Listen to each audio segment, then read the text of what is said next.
your advisors. O2 on and prepare for ignition, 202. EPP, copy that, and initiating a full 10-4-4.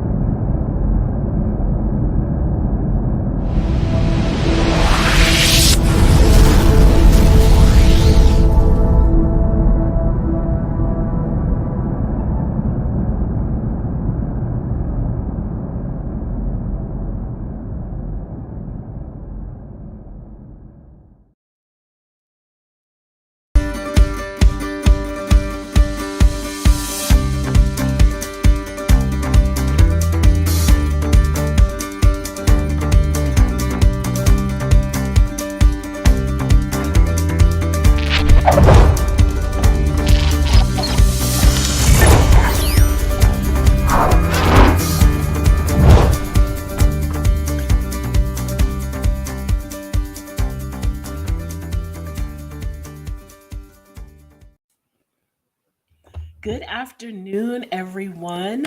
Welcome to Good Grief. I hope you are all doing well. Michelle Browno, the rebel truck driver.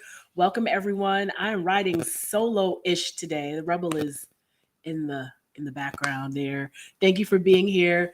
Jana, good to see you. Good afternoon. So welcome to Good Grief. Cassandra, hello to you. Baby doll, good afternoon. Welcome. I appreciate you all being here. I am Crazy Berrytown. Also, my birth name is Tracy, but CBT for those who know me in these Twitch streets, we can go by CBT, whatever. So, welcome to Good Grief today. Spiritual thought leader had had an engagement, and Kim Possible, she is not here today, but we want to keep her in our prayers and in our thoughts as she has recently learned of the loss of a friend, a close friend, and a soror, and sadly. We just want to offer her our condolences and keep her in our prayers and look to welcome her back as soon as she feels well and able to. So again, Kim Possible, if you're out there, wherever you are, we love you. And we're thinking of you and your friends, family, and all those who loved her. So everybody check in. How you doing today? It's Friday. So number one, that's the bomb. It's Friday. Okay. I don't even know why I'm excited. It's Friday. It's not like I've been working. I've been on break. I'm on break from in between semesters. I'm a college professor. And so the semester is over. It was over like May 8th, 7th, 8th. So I've been on break, but I've still been doing stuff. So I'm glad it's Friday. I don't have to get up to take Captain Boots to school. So that's also a good thing. So and speaking of school, he's done next week. So that's a good thing. He's excited about that. He's had a good third grade. So yeah, so I'm glad it's Friday. Anybody else? Glad it's Friday. How you doing today? Rebel, we had an amazing time with you for anti-mornings bangos. I did get in a little nap afterwards. Like I wasn't playing. Like I was just overcome and overwhelmed with emotion. It was such a great ending. The whole thing was great. But I really needed like a little disco nap. Yeah. Dr. Dady Priest, what's going on? Welcome to CBT. Welcome to CBT. Like, this is Crazy Berrytown. Welcome to Good Grief. How are you today? With CBT. Everybody, please make sure you're following these amazing streamers here. The Rebel, make sure you're following her. Dr. Dady Priest, let's go. Only one Mrs. Cox, good afternoon. How are you today? So everybody, let me know how you're feeling today. How was your week? Let's just check in. We are going to jump kind of right into what I have been thinking about that I wanted to talk about today. I didn't know I was going to be alone. So now, they don't let me loose. Just kidding. I'm not going to cut up. But I have to leave a little bit early because Captain Boots is his class. The two teachers that teach the third grade, they're doing their own special award ceremony just for third graders. And then next week on Tuesday is the entire school one. And I got an email saying that he will be receiving an award, from, I guess, like a bigger pot of awards. So I have the third grade awards to go to today. So we are going to be ending a little bit early, but don't worry, we can still engage. As Dr. Dady Priest would say, engage the vibe. And there's still some things to chat about. I'm doing pretty good. I've been feeling a little under the weather. Those of you who follow me and you might have been looking for beats, breaths, and stretches yesterday, and then Zumba, I canceled because I wasn't feeling well. I had a I actually had a pretty big headache and a little runny nose, kind of coughing a little bit. I was like, oh my God, COVID done bit me in the butt. But I took a test. Wednesday, and then I took another one today, and they're both negative. Captain Boots was sniffling a little bit. So there are other things that I always like to remind people. There are other things other than COVID, right? There's still the flu, there's still colds and other things like that. So reminder, you all take care of yourselves. Wear your masks if you still see fit to do so. And just protect yourselves. Boost that immune system. Elderberry, might I add, vitamin C, emergency, any of those things to boost your immune system, do it because we are in a time where people are kind of moving on, right, from this pandemic that we're still in. So you do what you have to do to protect yourself, all right, and take care and be safe and be well. So let me run back in the chat. Otherwise, I feel better. I do feel better. I slept most of the day yesterday. I woke up and felt great. Took Captain Boots to swim team practice. Had a great night. Went to bed and woke up and felt awful again. So I've just been kind of chilling all morning. Went back to sleep for about 20 minutes after the Rebel stream. And then I got all refreshed. And now I'm ready for our stream today and then to go see my baby get an award. So I feel better. Yeah. So I hope you all are as well. Whatever you are, um, whatever you had going on during the week or whatever, I hope that the weekend brings good vibes, positive energy, and lots of joy. Lots of joy. So today I wanted to talk about in terms of grief. And let me move. I don't want to. Let me move my phone so there's no buzz again, like I had the other day. Um, Right. Only one Mrs. Cox. Like, I don't know. I mean, I guess I'm glad it's not COVID, but it still sucks to be sick. So I'm probably going to be that person that's wearing a mask until I might have one on in my casket, years and years from now. Who knows? I will be wearing a casket. I mean, wearing a mask like for a long time because it's nice not to be sick. It's nice not hacking and coughing and Rebel, listen, we all need to take a page out of Rebel's book. I mean, masking, you go out somewhere, you're not eating till you get home. Let's do it. And actually, I have been wearing my mask. I've been wearing it. I went to a soccer game, had my mask on. I was one of the few out of the thousands of people there. It was probably me, Captain Boots, and my husband were the few that probably had our masks on. Maybe a few other people and the employees. But yeah, I'm not playing. Yeah. So yeah. So only one Mrs. Cox, I get it. And today I really like today I was like, surely today it's gonna come back positive, especially once I woke up. I went to bed feeling good and then slept all night, had a good rest, and woke up and felt like a truck hit me. I was like, yeah, it's official. It's gonna be positive. And it wasn't. So baby doll, you've been suffering from recurrent migraines. Oh no. Well, I'm glad today's a better day. I take medicine daily for migraines. I was diagnosed about 8 years ago with severe migraines, and I take medicine daily. I missed that medicine 2 days, maybe three in a row, which I don't do, but it's happened for crazy reasons, and it's a wrap. Yeah, so and it could be allergies. Somebody was saying, well, maybe your allergies are acting up. What made me think it wasn't allergies was because Captain Boots was a little sniffly too, and he has a sore throat. Like he woke up this morning and sounded like a grown man. So I was like, "Who are you? You're 9. Like, what are you doing?" So I know that sometimes migraines are triggered by allergies or allergens. Let's just say that things in the environment, seasons are changing. I'm not sure where you live. Sometimes pressure. Pressure in the air can do it as well. So I hope that you're on the mend. Today's a good day. Let's hope the next and the next and the next are good days as well. Yeah, Rebel, I'm serious. I know you wears your mask. You got to, you have to, because folks are just done, right? They're just done with it. Yeah, it could be allergy related. Yeah. Yep. That's when I get migraines, even though I take my medicine every day. one will jump through. I feel like one like breaks through the medicine every now and then, and 9 times out of 10, it's related to allergies.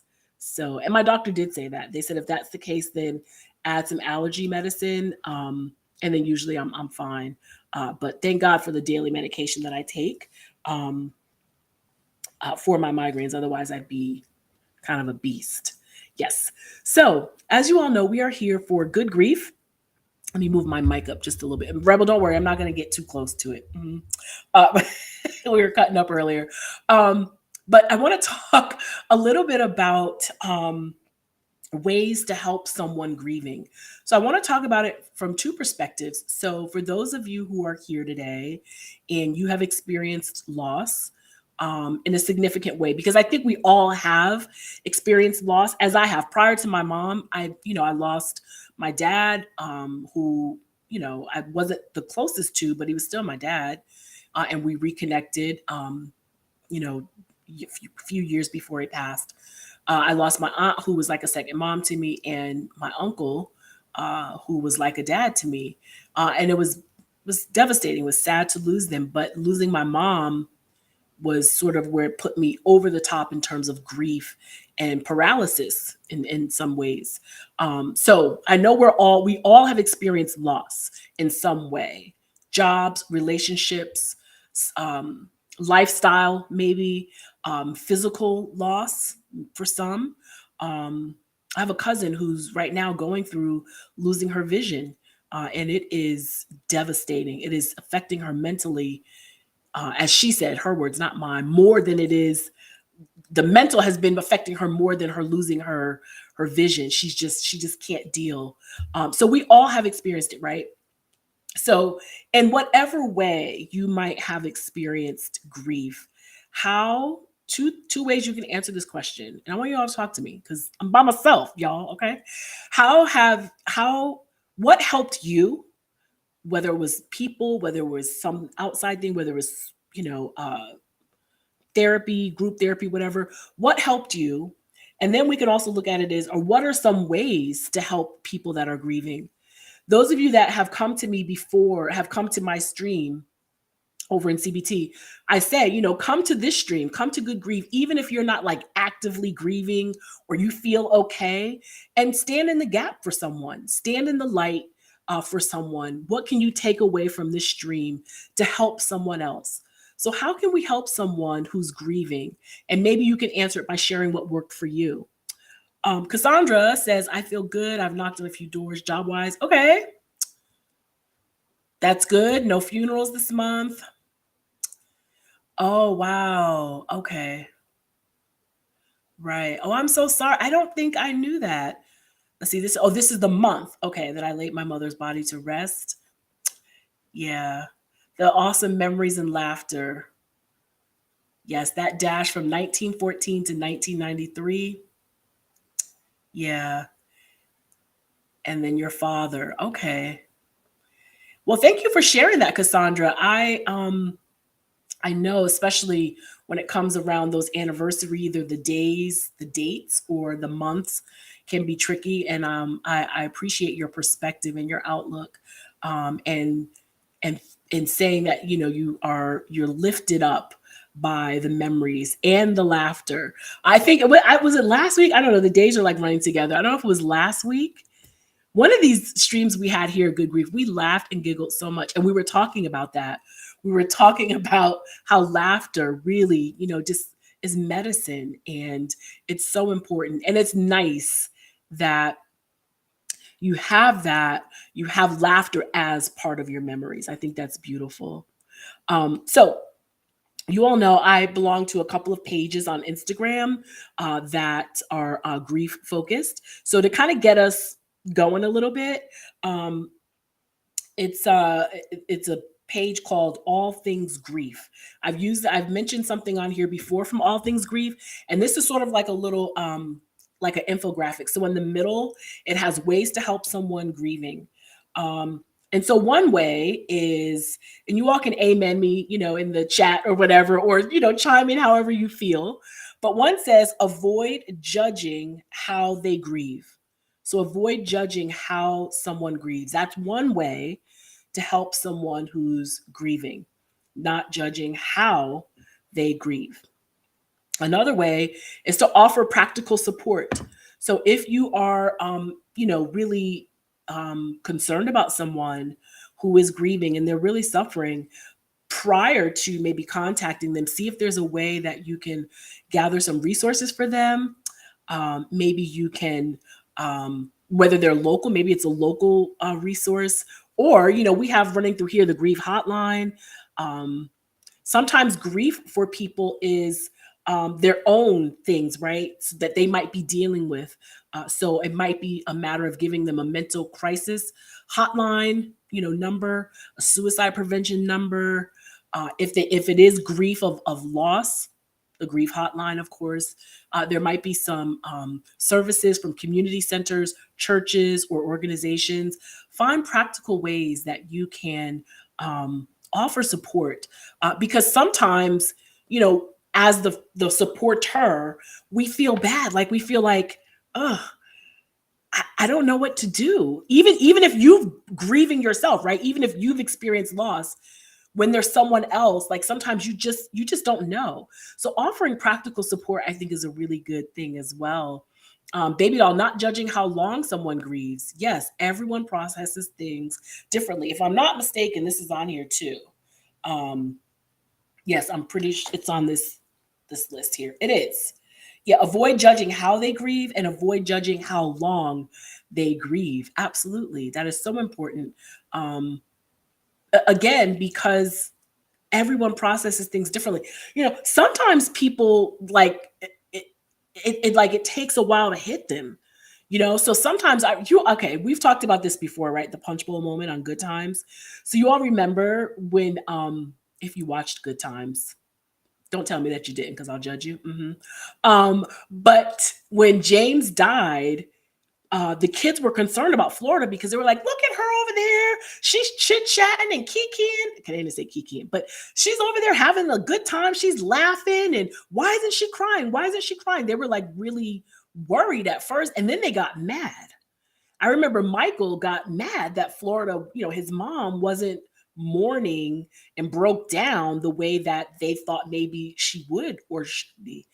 And then, and as we know, part of her, her actions was probably just, sometimes it might have been avoidance. It might have been, look, I got all these people in my house. I've got to bury my husband. I've got to greet and meet and put on this strong face and this strong, armor and be strong for everyone. So it was sort of, in that way. And then at the end of that episode, she the kids all, kind of, were standing there looking at her, and she dropped the punch bowl and, damn, and ran off. And then she finally broke, right? And that's like a drama, a TV show. So all within 30 minutes. But for some people, that strong armor is days, weeks, months. And people judge that. Well, how are they going on a trip and they didn't cry one time and they bought another house or they moved, or they don't seem sad, and then later on they see them broke down somewhere, or like, what, are you gonna clap because they're broke down now? Like, what does that mean? And the other thing too is sometimes people internalize things and they respond to things differently, and it could be that on the outside, and then on behind closed doors, it's a totally different story, right? So I always think about that when we talk about how people grieve. I always think about that episode, because it's like, as Baby Doll said, it's a poignant scene. And it's something that many of us, I've seen probably every episode of Good Times, and I remember a few scenes, but that one always sticks with me, and I think that's true for a lot of people as well. So yeah, I'm just scrolling back through the chat real quick. Yes, and checking in after the funeral, because again, what you see there, it's so close, to when you lost, when that person or that family has lost their loved one, and sometimes, it just doesn't hit them until later, or they slow down and they get quiet. And so, yes, long after the funeral, long after the repast, the phone calls, the flowers, some of the little gifts, that people send. I remember getting cute little things from my mom's friends, or they were actually sending me gifts that she gave them, and they were mailing them to me and saying, "I remember when your mom and I were on this trip, and she gave this to me, and I wanted you to have it." That kind of thing. Long after that, that's when you check in on people, right? So, from our perspective, if we were building this list, check in on people long after the funeral, right? Um, yes, because it does get quiet after the service. Absolutely. Yeah, only one Mrs. Cox says, people have just dropped off. Yes. Yeah. So, what truck driver said is what helped him get past the grief is this room, and this stream, being able to talk about how you're feeling without being judged. Yes. Um, and the win phone. So I don't know how many of you are new, or when's the last time we mentioned the win phone. So I'll say it again. I'll mention it here. Um, but STL, Spiritual Thought Leader, has a Discord, and in the Discord there are different channels, or different places, and one of them is called the Win Phone. And I brought that up and mentioned it here, and she was so gracious enough to give us a space in her Discord to write messages, to talk to our loved ones. So real quick, the premise of it, started the whole thing actually started in Japan, and then a person here in the United States picked up the same idea, where there's literally like a phone attached to a tree. The one here is attached to a tree. In Japan, it's in a broke down phone booth in this guy's backyard, and he did it as a way to call, air quotes, right, because we're not calling our loved ones, but a way to call his cousin who died in the tsunami, back when Japan had that large, really, really big tsunami. And people found out about it. It was on the news. Now people travel from all over the world, literally. Google it, or go on YouTube and type in Japanese wind phone, and you can see the beautiful story. It's an NPR story now. Um, and people come from all over the world to call and talk to their loved ones. So we do that, in our Win phone, our Discord Win phone. So if you're not part of the Discord, jump in and um, make sure that you take some time. Obviously, you're not calling, but you're typing instead. But there have been some really beautiful messages directly to, we're typing it to that person. So, truck driver, thank you for sharing that, because I know we do have some people who might have missed that, who are just finding us. We're so happy that everybody's here, and that has found us here over at Good Grief. So, yeah, and you're right, Jonna. While you're alone, the feelings are different. When you're out and about and you're around other people, sometimes you're different. And some of it's by choice. Sometimes people want to put on that steely armor, right? And some of us just don't know how to hold our grief when we're around other people. So we just sort of put it to the side, turn on. When we get by ourselves, then we're in a different place, right? So, yeah, I totally understand that. Royal Confessions, hello to you. Liza Beza, good afternoon, welcome. What you're talking about, is exactly what I said, is that it hits you later. Your mom died in 2019, and then it hit you 1 to 2 years later, and then your dad's passing is just hitting as well. So yes, it happens that way, right? So again, sometimes people say, well, you're still grieving, you're still suffering from that loss. Some people, they're just starting years, months later, right? So what we're talking about today, those of you who are joining us, hello BTD mom, good afternoon, welcome. Kai Chit, good afternoon. Welcome to you as well. We're talking about ways to help people who are grieving. And so I've fielded the chat, that's y'all, on how, what has or is helping you as you grieve. And then if you don't want to answer it in that way, what you can do, what can we do to help people who are grieving? And I'm reading from something from Instagram, from All Things Grief. The page is called All Things Grief. And so one was avoid judging how they grieve, offer practical support, and then ask them about their person. Sometimes people feel nervous. They don't want to bring it up. Listen, you're not bringing up something, or someone rather, that's not already up for many of us. Literally, like my mother is like right here. Like, you know what I mean? Like losing her almost 5 years ago is just like yesterday for me in many cases. So bringing her up, asking about her, or not asking like how's she doing. Obviously, we can't say that, but just bringing her up. Like, my aunt wants to talk about my mom all the time, which sometimes drives me nuts. But she finally got the memo one day when I stopped answering her calls, and so she said, "Well, what's going on? I just wanted to talk about your mom or whatever." And I said, "I appreciate that, and it makes me feel good." And some days I have moments where I'm like a little bit sad, but I appreciate that she's keeping her memory alive. And sometimes people don't want to say, a memory or bring up that person's name. Like I've been around people that will kind of,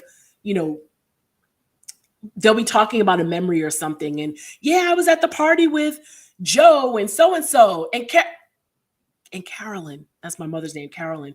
And they would kind of whisper her name because they didn't want me to feel some kind of way. But here's the tea, right? Bringing up that person is not like you're conjuring up something. For many of us, that person is like right there already. And so it's okay, to mention them and to bring them up. And in many cases, for many people, it's nice that you remember them. And we appreciate that, right? Yeah, Michelle Brown on the turn on and off is a lot too. Yeah, for sure. Yeah, I get that. Yes. Anybody else just come in that I missed? Listen, no, Rebel, seriously, my aunt will call me like after my mom died. She was there in the room with my mom when she passed, and they're the last two siblings, and they were really close. And I think her way of dealing with the grief was to just talk about her. And she admitted, after I kind of stopped answering her calls, she admitted, she's like, "Well, I thought that was helpful to you." And I said, "I'm not upset. Like, I'm really not. But after my mom died, maybe let's say my mom died in August, let's say starting in October, my aunt literally would call me every single day to check on me. And I would answer. And every single time she would call to check on me, it was a story. And I remember when your mama picked you up early from school one day and we took you to the beach for lunch. And then another story. We went to Six Flags and da da da da da. And when you were a baby and I changed your diaper and your mama didn't like it and she cussed me out every day." And I appreciated it. But at the same time, my heart was torn because it was so painful. So I didn't I didn't want her to feel like I was offended. Clearly, I'm not offended. You're talking about my mom, the love of my life. But it did sting a little bit sometimes. So yeah, after a while, I stopped answering the phone. I was like, okay, that's it. I just can't. So she finally got the memo and we talked about it. And so now, not every time we talk, maybe every other time we talk, she brings it up or she talks about my mom. But I think it's her way too of dealing with her grief.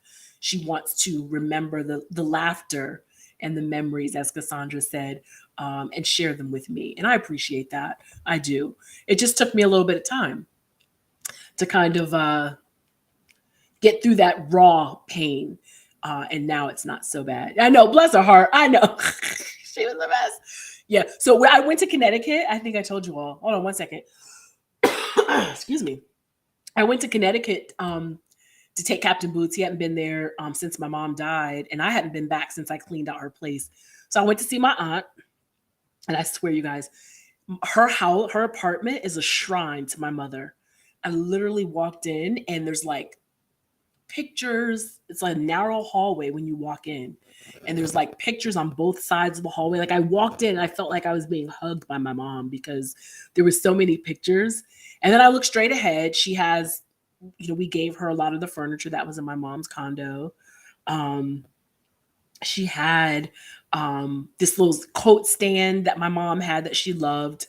And, like, her whole apartment was my mom, right? So then she's like, okay, I'll be right back. She's so dainty and cute and stuff, right? So she comes out and she's much smaller. Well, my mom had lost a lot of weight, but she's much smaller than my mom. But she came out with this little outfit on. She was like, girl, I just wanted to show this to you. And I knew it was my mom's, but she was like modeling all these outfits that she had gotten from my mom's closet. And then she had on some, so then she's like, oh, and this jewelry. Da, da, da, da. It was like literally a Carolyn show when I went to see her. And I was like, see, like, I can't, like, thank God I don't live closer because I'd be a wreck every day. I cried the whole time, because a lot of that stuff I hadn't seen. And when I went to clean out my mom's house, her condo, I just said, listen, I got everything that I wanted, which wasn't a lot. And those who helped clean out were family and close friends. You all take what you want. Like, I'm good. You take what you want because the rest of it is being donated, or stuff that was trash, like papers and stuff or whatever, would just go in the trash. So I didn't realize some of the things that she had gotten. So, but we were there for an hour, like it was a fashion jewelry show, and just all of Carolyn was crazy. um, let's see. Yeah, bless her heart. I swear, she's a riot. Let's see. Liza, my brothers deal with differently. Yeah, everybody deals differently, right? So that's part of the thing is, not judging how people grieve. People deal differently. Um, yes, and Jonna, you're right. The connection that I have with my aunt is my mom. And that's why I told her, because she thought I was upset. I said, I'm not upset. I just can't deal.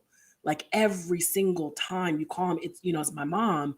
And that now I can talk about her every day, all day. It was just early on when I lost my mom that year. That it was, like I said, it was August, the end of August. And my aunt gave me space September. And then October, she was ready. So yeah. But I love her for it. I love her because again, she is that connection. I'm going to read a couple of these really quickly. I said earlier that I have to leave a little bit early and the time is going by so fast.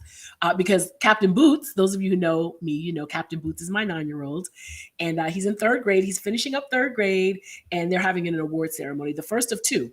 So they're having an award ceremony. So I have to end a little bit early today. So I want to read through a couple more of these, and then maybe we can pick back up next week if you maybe marinate on them or think about a few more. So let me read the rest, and then we can chit chat for a minute, and then I'll have to leave you guys. Okay. So let me make it bigger, because these 48-year-old eyes are like, sis. So offer an ear. You can't offer an ear. You can't fix people, but you can listen and let them know that you are there for them. So offer an ear, but offer an ear knowing that you can't fix people. And we know that. Like, I know when my friends say, I'm always here for you. And if I do call them, I know they can't fix it, but just knowing that they're there for me, willing to listen, is more than enough. And it means everything to me. Don't put pressure on that person to show up and be present, at least not initially, right? And again, that's because everybody handles things differently. Sometimes people will show up, but are they really present? Um, are they feeling it? And if they're not, that's okay, right? That's all right. Check in, even if a lot of time has passed. Only one Mrs. Cox said, people have dropped off. I remember things were really busy. I got lots of calls, particularly like for the rest of the year, I think, because there were all these things like Christmas came up, and then my birthday, then Mother's Day, all these things. And people would check in on me because they knew it was the first, the first Mother's Day, the first Christmas, the first Thanksgiving without her. And then after about the first full year, like after the anniversary, that first one, it was a wrap. And some of it it's not intentional. I do believe that. It's just people, they're checking on other people maybe, right? Or they think, you're okay. So I don't take it personally, but it just happens that way. So be intentional. Know that even after some time has passed, just check in on someone, see how they're doing. Save important dates in your phone to remind you.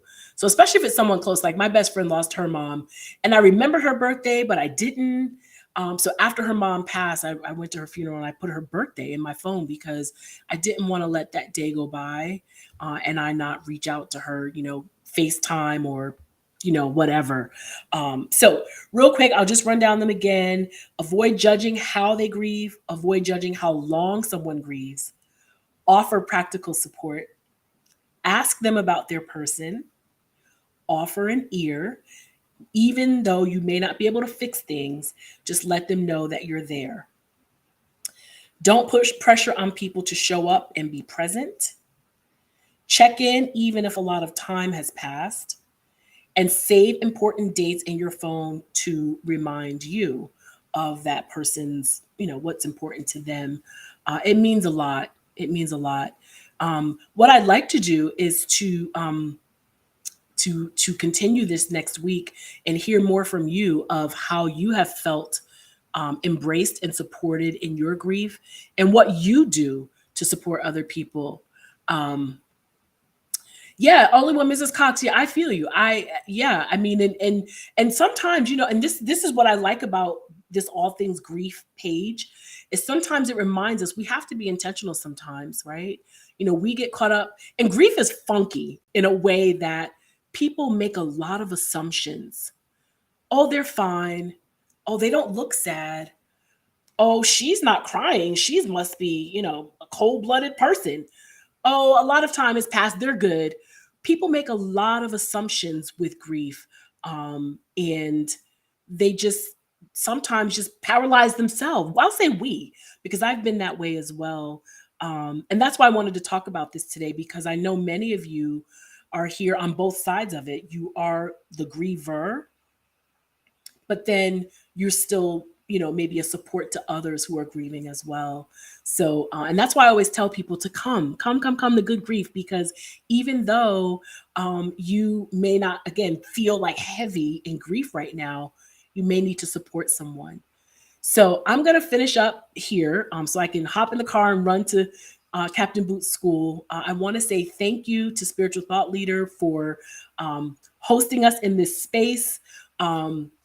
And sending love and prayers to Kim Possible, who's my co-host here. She has experienced a recent loss of a friend, a very tragic loss, and we want to send our love and condolences to her, and pray for her friends, loved ones, and her family. And thank you to Rebel for getting us started. There won't be a raid or after show. I hate that we have to cut it short, but Captain Boots will be side-eyeing me if I'm not in the front row, because you know how he is. So, so I want to say to everybody, please follow me on Instagram. I'm Crazy Berrytown there. Spiritual Thought Leader is on Instagram. The Rebel. Follow them for updates and all kinds of great fun stuff. But follow me on Instagram for quotes. I put up a quote yesterday, I think, that said, "Choose to be happy." And all these little different suggestions. Eat something good, take a walk in the park, take a nap. I don't know, maybe a little nibbles and bits, just saying, if you're in the Rebel stream, you know what I'm talking about. But whatever it is, choose to be happy. Find the joy, chase the joy. So much going on in the world, right? And for some of us, even within, so much is happening. And I would like to suggest to you to chase and find the joy today and every day, because you are worth it and you deserve it. So thank you all so much for being here. I will catch up with you all either in my stream, Spiritual Thought Leaders, during the week, or right back here in Good Grief next Friday at 12 p.m. Central, 1 p.m. Eastern Standard Time. I love you all, and thank you all for being here. Have a great, great weekend. Thank you.